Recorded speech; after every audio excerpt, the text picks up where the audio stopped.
So right now we're in the kind of mid to low fives on conventional rates, and even our government programs like VA, FHA, those are in the fours now, in the mid fours. So it's a very positive sign, and we do feel like we're going to continue to see these decreases throughout the year.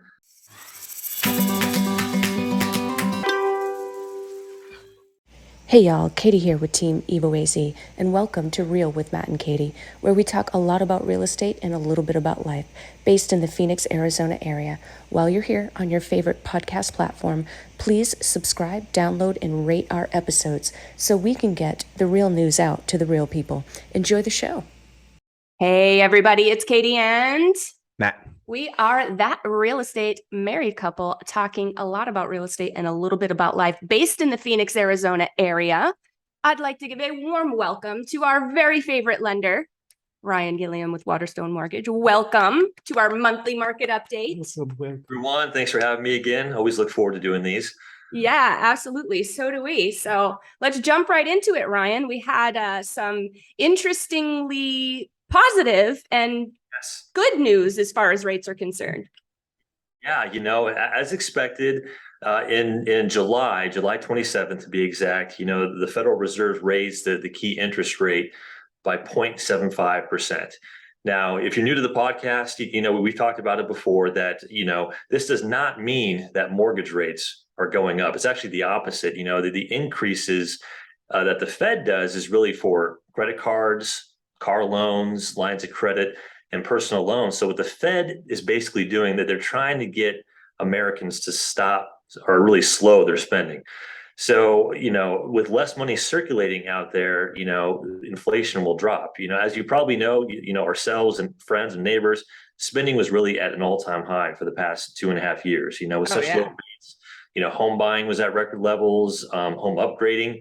You talk to a lot of contractors there, they were swamped, the past 2.5 years, and car buying, of course, were at highest as well. So as we see spending slow, inflation drops, and that's really the main focus of the Fed right now. We're at 41-year highs on inflation at about 9%, a little over that. And the Fed wants us to be at about 2%. So this is their key way of doing that, is increasing their funds rate. That's why they've been increasing it so much this year.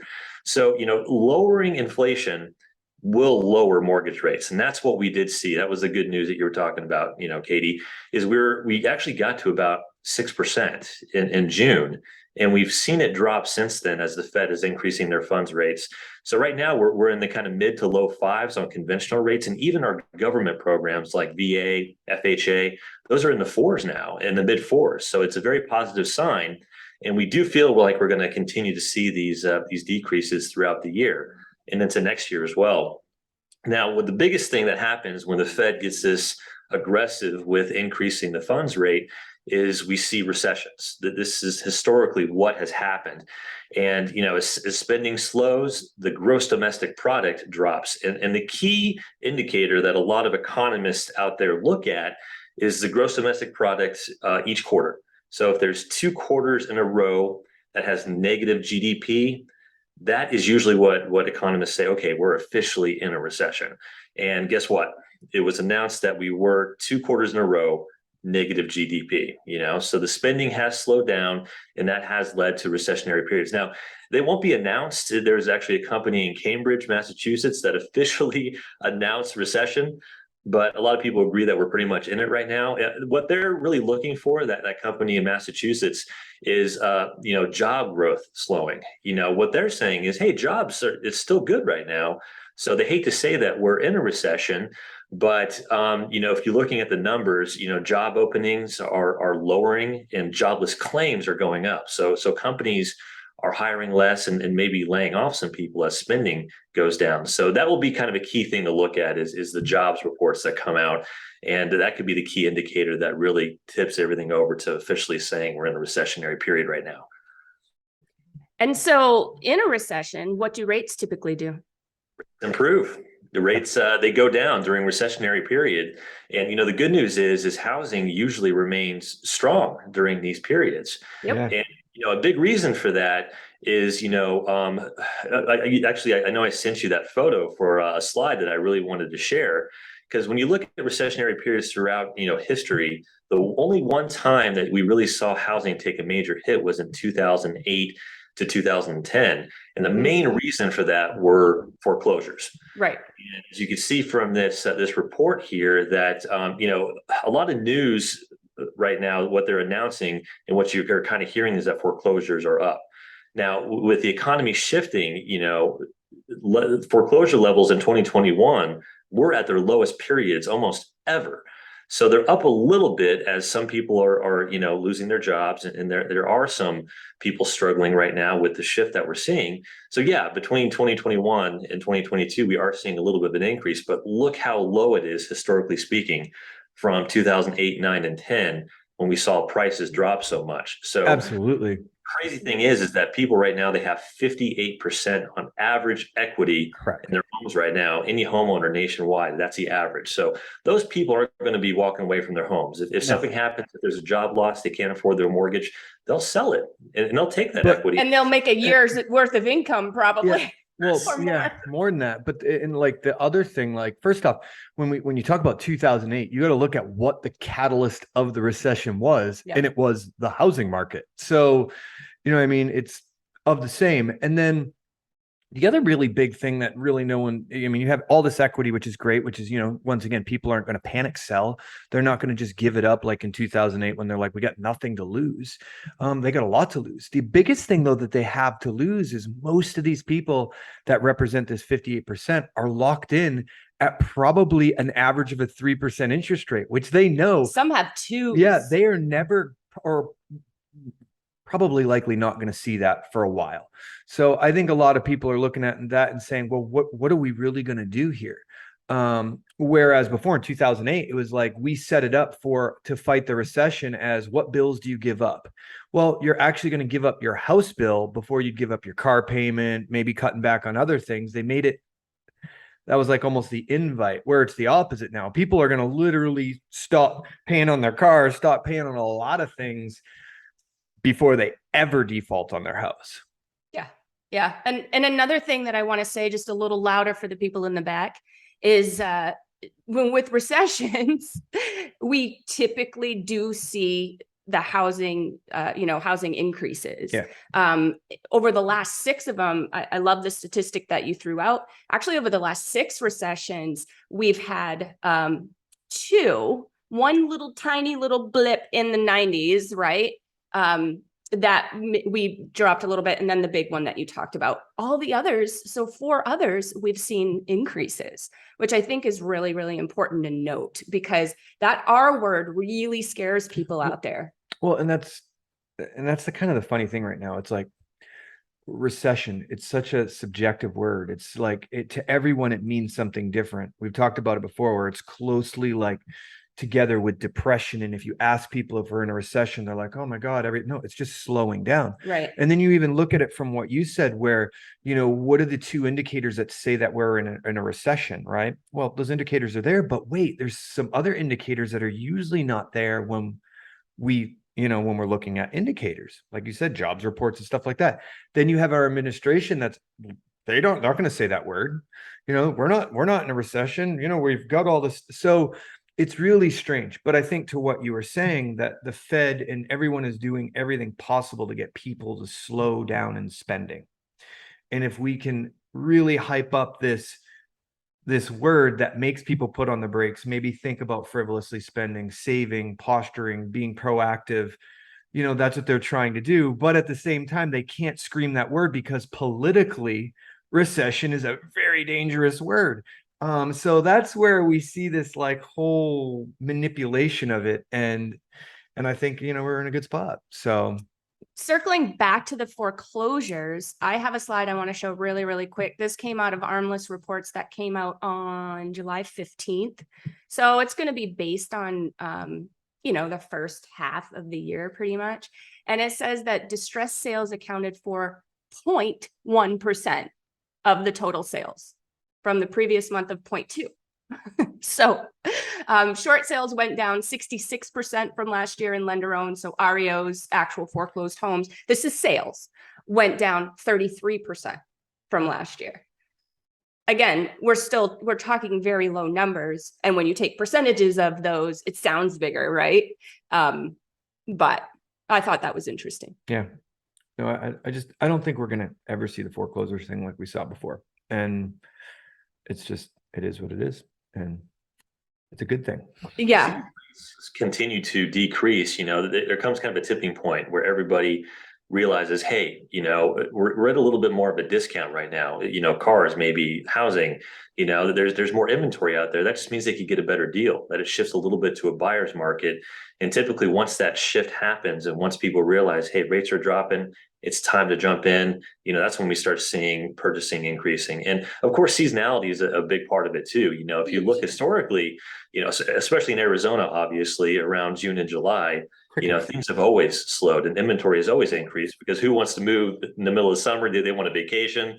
They're not willing to move houses in 110-degree temperatures. So it'll be interesting to see how the second half of the year kind of progresses as, just ourselves personally, we have seen quite an uptick over the past 2 weeks with a lot of people seeing the opportunity out there. Absolutely. That, rates are improving a little bit, there's a lot more options than there have been over the past 2.5 years. And really excited, we're seeing more and more sellers even giving concessions, paying for closing costs. And we're not seeing the waiving inspection period or appraisals, things like that anymore. So it's a great news for buyers right now. It is. It's good. And you know what?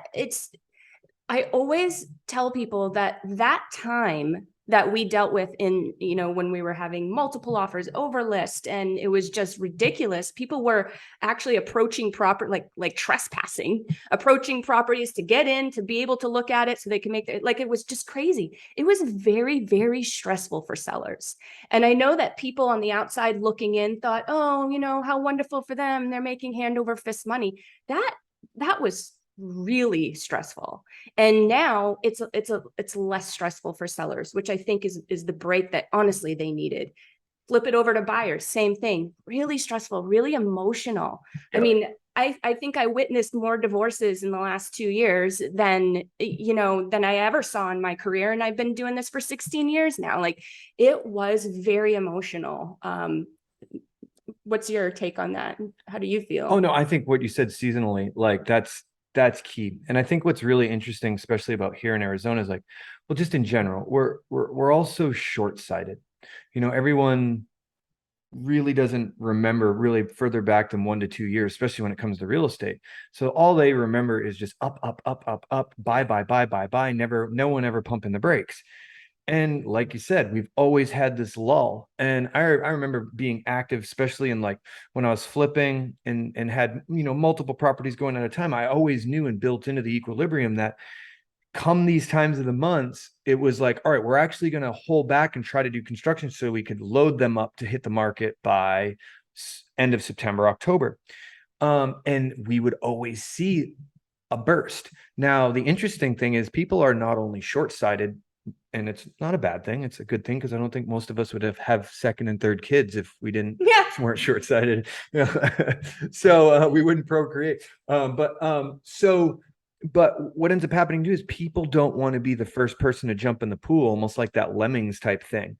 So it's like, and where we're at right now with our inventory, we're not up huge. It's not. We're not up huge. And if you really look at how many buyers are in the market and there were before, if all of a sudden we just picked up like even 25% of where we were at with active buyers before, most of this inventory would dry up. It would. And so I just have a feeling like if all of a sudden the rates do increase, then all of a sudden those people jump in the pool first, and then our regular seasonal burst happens, it could be that little perfect storm that really makes everyone say, oh, snap. Like, yeah, Arizona real estate is almost a commodity that's not going to be going to where we thought it was going. We need to capitalize on rates, not think about price. And I think that's exactly what we're going to see. We definitely have room to go up. We're healthy, and we see that. We see most of the homes that are listed right now, people that are selling have to sell.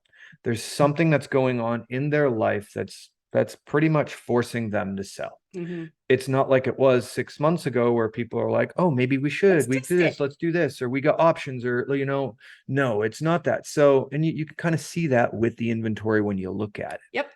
So Totally agree. So the question we get all the time is now a good time to buy, right? And I have a slide for you, of course. So I thought this was kind of an interesting thing that I saw the other day. And Look at that mug. those those of you who are into Dave Ramsey, I don't know if you saw this, but he put out this video in June of 2022, and his message is don't wait to buy a house. Yeah. Buy it now. Because this is probably what he knows, right? Here's the next slide. This is from Keeping Current Matters. For those of you who are just on the podcast listening to the audio, it's an estimated home price performance graph, and it goes from 2022 to 2026, showing us the projected appreciation for all of these years. So of course, 2022, we're in the 9. I think, Ryan, we've talked with you over the last few episodes over the first half of the year, and it's been about 8 or high 8s, what you're seeing. So it's similar, what they're reporting. For 2023, they're reporting about 4, 2024 reporting about 3. And you guys, everyone has to remember that this is nationally. Right. This is not Arizona. And when you Right. start looking at all those ingredients that allow them to make this estimated appreciation, when you start applying that same metric to Arizona, I feel like there's probably even a little bit more hope in those numbers. And if anything, that's probably the worst case scenario. Agreed. Because we are definitely not going to be trending on the lower side of that. We're going to be the leaders. Right. And of course, this is taking into consideration, like Matt said, places that maybe are less desirable to live than where we are. Yeah, smaller towns, things like that. And you might look at these numbers and think, 4%, that's not too much. Like the stock market historically maybe is around 8% increase. But when you think about it, when you're in the stock market, it's only the money that you put into it that you're getting that return on. The housing market, it's whatever you bought the house for and you're borrowing against with your mortgage, you're seeing 4% increase on that. And of course, you have the tax write-off and the compounding effect of it. So it's be a great investment. And Warren Buffett always said, be a buyer when the market is at its most fearful. And Yes. right now, the media, it's scary out there. You were seeing a lot of scary reports, like we said, the R word, and we talked a lot about that at the beginning of this podcast. And but it's kind of funny, if you see the stock market last month, it had one of its best months in a while in July, because that's what investors are seeing right now. They're seeing that things are at a discount. The stock market was, crypto markets are, and the housing market is. There's more inventory, so it's time to jump in and get a deal. So that's one thing I definitely wanted to make sure that we're communicating to our listeners here. If you're on the fence and not sure if you want to buy, it's a great time to do it. Home prices are going up, as Katie was showing there. Foreclosures are low. It's time to jump in. Absolutely. And one of the best things and I think this is super important for buyers to really focus on, that you've got this beautiful, we'll say, market condition that's allowing you to have patience. Where if you look at our previous markets and all this, that didn't exist. You had to settle. So You had to settle. You didn't have time to soul search. You didn't have time to ask yourself the critical questions. And now you do. And there are more options, which I think that's something that people should really, really focus on. It doesn't mean that just because you're going to buy a home now, you got to quickly buy and get in. And really find that area, determine, what the most important features are, home location, all that stuff. And you're going to be able to find that. And like you said before, Ryan, you marry the house and date the rate. You know what I mean? So even if all of a sudden you're thinking, oh man, what if we did depreciate, or rates are so high? Well, look at what we just said. Appreciation is almost inevitable. Obviously anything could happen, right. But what we're looking at and what everyone is saying, it's not negative.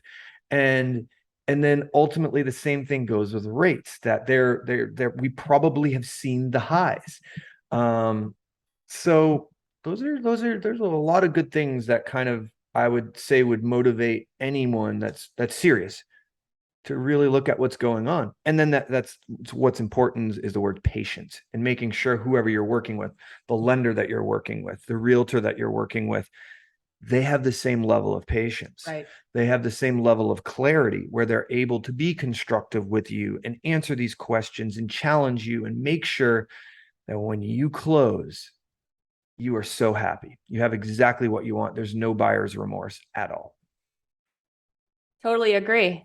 That's a hard one to follow. You got anything else, Ryan? That's like the mic drop moment there for Exactly. Boom! Tip it over.